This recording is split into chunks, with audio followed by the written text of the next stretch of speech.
Hello and welcome to this quick guide to the corridor cable and point of entry boxes.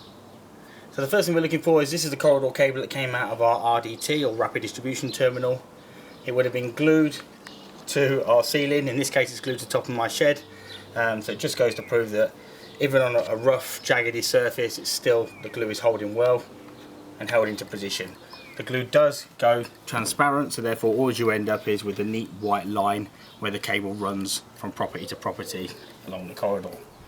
As we move over to our properties, outside each door you're going to have a POE or point of entry box. So if we go over to this point of entry box, we can have a look inside.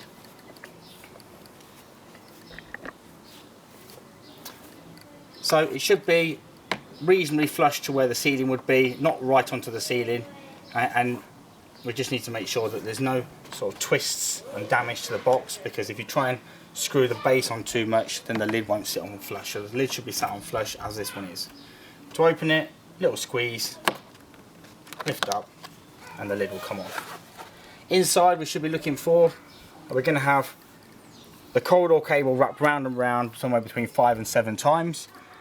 There will be bits where it's frayed and you can see our Kevlar, and that's because the engineer would have used the slitting tool to get the individual fibre out. Now this is done for the second property, so we can see our orange fibre has been removed from the cable, wrapped around and then spliced onto a tail, which is this one here. That gets wrapped round and round and round, and then the tail is brought in and lives in this connector. In this particular install, the internal part of the cabling for the flat has not been done, therefore there will be a lid on the other side of the connector.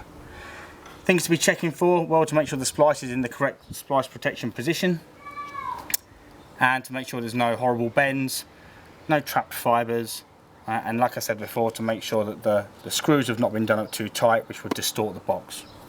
And that's everything to check for with the POE. Thank you very much.